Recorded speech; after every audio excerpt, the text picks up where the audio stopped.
അങ്ങനെ സർട്ടിഫിക്കേഷൻ്റെ 3rd day ആണ് ഇന്ന്. സർട്ടിഫിക്കറ്റ് മേടിക്കാനുള്ള ഒരു ഹാപ്പിനെസ്സിലാണ് ഞാൻ. ഇന്ന് സൺഡേ ആയതുകൊണ്ട് തന്നെ ഇന്ന് ഓൺലൈൻ ക്ലാസ്സൊക്കെ ഓഫായിരുന്നു. സൺഡേ ഹോളിഡേ എന്നാണല്ലോ. അപ്പോൾ രാവിലെ തന്നെ ഒരു ഗ്രീൻ ടീ ഇട്ടു. അങ്ങനെ കുറച്ച് സമയം പുറത്തോട്ടുള്ള വ്യൂ ഒക്കെ നോക്കി അങ്ങനെ ഇരുന്നു. അപ്പോൾ ഇന്നലെ മേടിച്ച വൈറ്റ് ഡ്രസ്സിൻ്റെ ഔട്ട്ഫിറ്റ് ഞാൻ കാണിക്കാം. ഇതാണ് എൻ്റെ ഔട്ട്ഫിറ്റ്.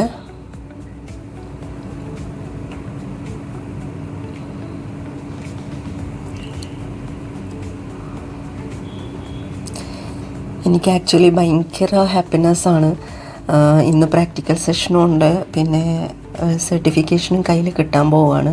അപ്പോൾ നമ്മളൊരു കാര്യം ആഗ്രഹിച്ച് മാനിഫെസ്റ്റ് ചെയ്തിട്ട് അത് നമ്മുടെ കയ്യിലേക്ക് വരുമ്പോൾ അതിന് എഫേർട്ട് ഇട്ട് ആക്ഷൻ എടുത്ത് ആ കാര്യം അച്ചീവ് ചെയ്യുമ്പം ഒരു ബ്യൂട്ടിഫുള്ളായിട്ടൊരു ഭയങ്കര ഒരു ഹാപ്പിനെസ്സും ഒരു ബ്യൂട്ടിഫുൾ മൊമെൻറ്റുമാണത്. രാവിലെ എല്ലാവരും ഓരോരോ കാര്യങ്ങളിലാണ്. നമ്മുടെ ക്ലാസ്സിൽ ഒരു ഫാമിലി ഉണ്ടായിരുന്നു. അച്ഛനും അമ്മയും മകനുമായിട്ടാണ് വന്നത്. മകൻ്റെ അതേ പ്രായമായിരുന്നു. പക്ഷെ അവർ തമ്മിൽ കണക്ട് ചെയ്യാനൊന്നും സാധിച്ചില്ല. സെയിം ഹോട്ടലിൽ തന്നെയാണ് ഞങ്ങൾ താമസിച്ചതും. പക്ഷേ ഇന്ന് അവരെ പരിചയപ്പെടുത്താമെന്ന് എനിക്ക് വിചാരിച്ചു. കാരണം ഇന്ന് ലാസ്റ്റ് ഡേ ആണല്ലോ. അവരും നാളെയാണ് പോകുന്നതെന്ന് പറഞ്ഞു. ഈ ഒരു ഇൻസ്ട്രുമെൻ്റ് ഉണ്ടല്ലോ, നമ്മുടെ ഈ സൗണ്ട് ഹീലിങ്ങിൽ വെച്ചിട്ട് ഭയങ്കര ബ്യൂട്ടിഫുള്ളായൊരു ഇൻസ്ട്രുമെൻ്റാണ്. ഇതിനെക്കുറിച്ച് ഞാൻ പിന്നീട് ഒരു വീഡിയോ ചെയ്യാം. അത് പ്രാക്ടീസ് ചെയ്തുകൊണ്ടിരിക്കുകയാണ്. എൻ്റെ കൂടെ പഠിക്കുന്ന ആളാണ്, സ്റ്റുഡൻ്റാണ്. ആൾ പ്രാക്ടീസ് ചെയ്ത് കൈവഴക്കം നന്നായിട്ട് വന്നിട്ടുണ്ട്. ആളുടെ പേര് അരുൺ എന്നാണ്.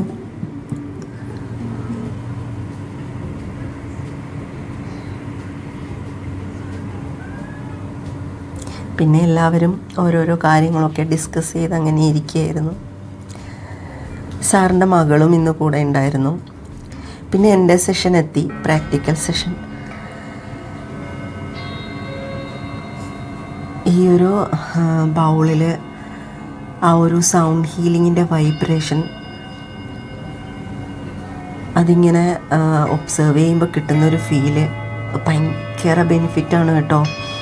നിങ്ങൾക്ക് പറ്റുമെങ്കിൽ ഒരു പ്രാവശ്യമെങ്കിലും സൗണ്ട് ഹീലിംഗ് ഒന്ന് അറ്റൻഡ് ചെയ്യുന്നത് നല്ലതായിരിക്കും. അതിൻ്റെ ബെനിഫിറ്റ് എന്താണെന്ന് നമ്മൾ സംസാരിക്കുന്നതും നമ്മൾ യൂട്യൂബ് വീഡിയോ കാണുന്നതിലും എല്ലാത്തിലും വെച്ചിട്ട് നമ്മൾ സ്വന്തമായിട്ട് അത് അനുഭവിക്കുമ്പോഴാണ് അതിൻ്റെ ബെനിഫിറ്റ് നമുക്ക് മനസ്സിലാവുള്ളൂ.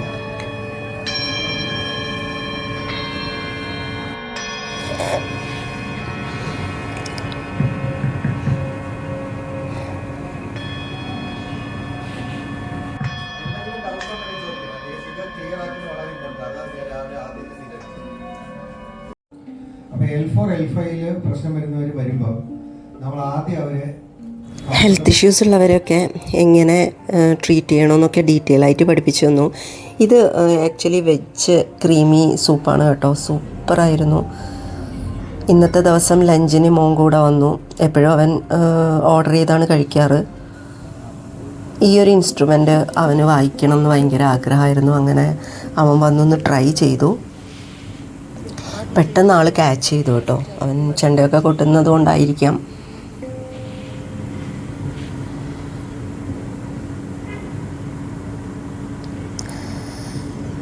അങ്ങനെ എൻ്റെ സർട്ടിഫിക്കേഷൻ എനിക്ക് കയ്യിലേക്ക് ലഭിച്ചു.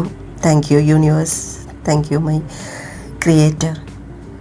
അങ്ങനെ പിള്ളേർ തമ്മിൽ ഭയങ്കര കമ്പനി ആയതുകൊണ്ട് അവർ ഇന്നത്തെ ദിവസം ലാസ്റ്റ് ഡേ ആയിപ്പോയി പാവം. അങ്ങനെ അവർ പൂളിൽ പോകാമെന്ന് പറഞ്ഞ് അങ്ങനെ അവർ പൂളിലേക്ക് പോയി.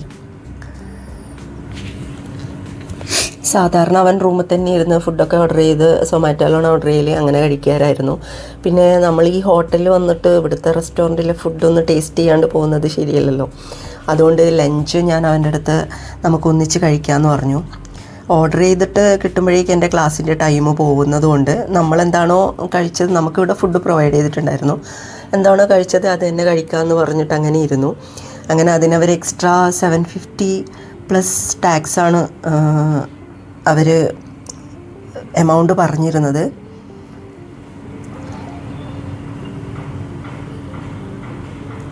നല്ല വ്യൂ ആണ് കേട്ടോ ഈ കാണുന്നത്. സൂപ്പർ വ്യൂ ആയിരുന്നു. അങ്ങനെ വെജായതുകൊണ്ട് തന്നെ ലഞ്ച് കാര്യമായിട്ടൊന്നും അവൻ കഴിച്ചില്ല. അതിനുശേഷം ക്ലാസ്സിലേക്ക് വന്നു. സാധാരണ ക്ലാസ്സിൽ വരാത്തതാണ്, എന്തോ അവനെ പരിചയപ്പെടാം എന്നൊക്കെ പറഞ്ഞുകൊണ്ട് അവൻ വന്നു. അതുകൊണ്ട് ആ ഇൻസ്ട്രുമെൻ്റ് ഒന്ന് ട്രൈ ചെയ്യാൻ പറ്റി അവന്. ഇതാണ് വ്യൂ. ഞങ്ങൾക്ക് രാത്രിയിൽ ലുലു മാളിൽ പോകാം എന്നൊക്കെ വിചാരിച്ചായിരുന്നു. പക്ഷേ ആക്ച്വലി നമ്മൾ 8-9 മണിയൊക്കെ കഴിഞ്ഞായിരുന്നു. പിന്നെ പോയിട്ട് അത്ര സമയം 11 o'clock വരെയല്ലേ ഉള്ളൂ. അപ്പോൾ അത്രയും ടൈമേ കിട്ടത്തുള്ളൂ. പിന്നെ വന്നിട്ട് ടയേർഡാവും അങ്ങനെയൊക്കെ പറഞ്ഞിട്ട് പിന്നെ പോകുന്നില്ലെന്ന് വെച്ചു.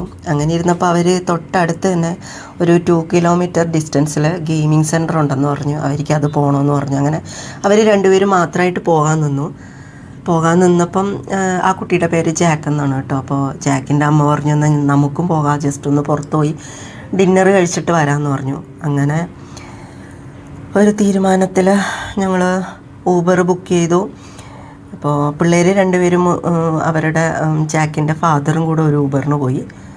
ഞാനും അവൻ്റെ മമ്മിയും കൂടെ വേറൊരു ഊബർ ബുക്ക് ചെയ്തിട്ട് ഞങ്ങൾ നേരെ അങ്ങോട്ട് പോയി. അങ്ങനെ അവരൊരു 1 hour ഗെയിമിങ് കളിക്കട്ടെ എന്ന് പറഞ്ഞു. അപ്പോൾ അവർ വരുമ്പോഴേക്കും നമുക്ക് ഫുഡൊക്കെ ഓർഡർ ചെയ്തിരിക്കുകയെന്ന് പറഞ്ഞ് ഞങ്ങൾ റെസ്റ്റോറൻറ്റിലേക്ക് പോയി. 1947 എന്ന് പറഞ്ഞിട്ട് വളരെ ഫേമസ് ആയൊരു റെസ്റ്റോറൻ്റ് ഉണ്ടെന്ന് പറഞ്ഞു. അങ്ങനെ അവിടത്തേക്കാണ് നമ്മൾ പോയത്.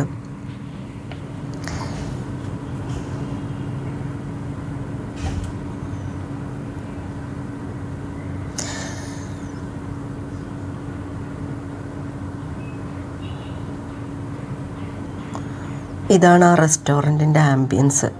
ശരിക്കൊരു മ്യൂസിയത്തിലൊക്കെ കയറിയൊരു ഫീലായിരുന്നു കേട്ടോ. കണ്ടോ, ഡൈനിങ് ടേബിളാണിത്. ടേബിളിൻ്റെ അടിയിൽ ഗ്ലാസ് ഇട്ട ഡൈനിങ് ടേബിൾ, അതിൻ്റെ അടിയിൽ പഴയകാല ഇംഗ്ലീഷ് ന്യൂസ് പേപ്പർ, പിന്നെ ആ ഒരു ഗ്ലാസ്സൊക്കെ കണ്ടോ. പിന്നെ അതിൻ്റെ അടിയിൽ കുറേ സ്പൈസസും പഴയ കാലത്തിൽ നമ്മൾ യൂസ് ചെയ്തിരുന്ന പാത്രങ്ങളും കാര്യങ്ങളൊക്കെ അങ്ങനെയൊക്കെ വെച്ചിട്ടാണ് അവർ സെറ്റ് ചെയ്തത്.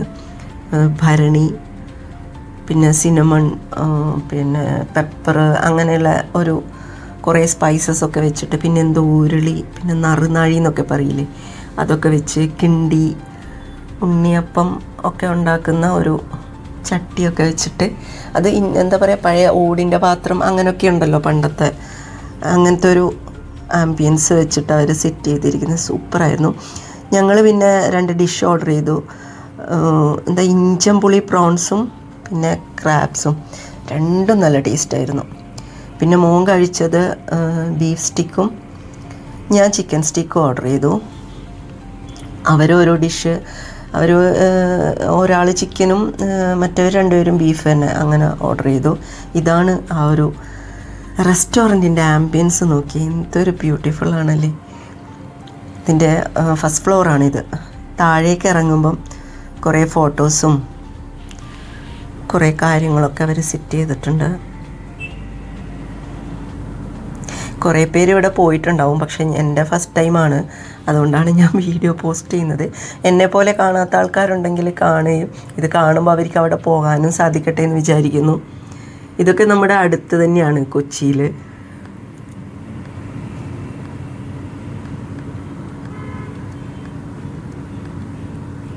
കണ്ടോ, ഫോട്ടോസൊക്കെ സെറ്റ് ചെയ്ത് ഫ്രെയിം ചെയ്ത് വെച്ചിട്ട് നല്ല ഭംഗിയാണ് കേട്ടോ. ഇതൊരു കണ്ണൊക്കെ സെറ്റ് ചെയ്ത് എന്തൊരു ഭംഗിയാണ്. ആ ഒരു പീസ്ഫുള്ളായ സ്ഥലം. നല്ല തിരക്കുള്ള റെസ്റ്റോറൻ്റാണ്, പക്ഷെ ഒരു പീസ്ഫുള്ളായിട്ട് നമുക്ക് ഫീൽ ചെയ്യും. കുറേ സമയം വന്നിരുന്ന് സംസാരിക്കാനും. ഇതാണ് പുറത്തെ ആംബിയൻസ്. ഇതിൻ്റെ തൊട്ടടുത്ത് തന്നെ ഒരു പബ്ബുണ്ടായിരുന്നു. പബ്ബിൽ പിന്നെ കുഞ്ഞുങ്ങളെ അലൗഡ് അല്ല, 16 വയസ്സുള്ള കുട്ടികളാണെന്ന് പറഞ്ഞപ്പം അലൗഡ് അല്ലെന്ന് പറഞ്ഞു. പിന്നെ ഞങ്ങൾ ആരും ഡ്രിങ്ക്സ് കഴിക്കില്ല, ഫുഡ് മാത്രം അവിടെ ഇരുന്ന് കഴിക്കാമെന്നേ ഉള്ളൂ. ഇതാണ് ആ ഒരു പബ്ബ്, തൊട്ടടുത്ത് തന്നെ, റെസ്റ്റോറൻറ്റിൻ്റെ അടുത്ത് തന്നെ. പിന്നെ ഞങ്ങൾ തിരിച്ച് റൂമിലേക്ക് പോന്നു. ഒരു ഊബർ മാത്രമായിട്ട് എക്സൽ അങ്ങനെ ബുക്ക് ചെയ്തിട്ട് എല്ലാവരും കൂടെ ഒന്നിൽ തന്നെ പോന്നു. അങ്ങനെ റൂമിലേക്ക് പോവുക, ഉറങ്ങുക. നാളെ രാവിലെ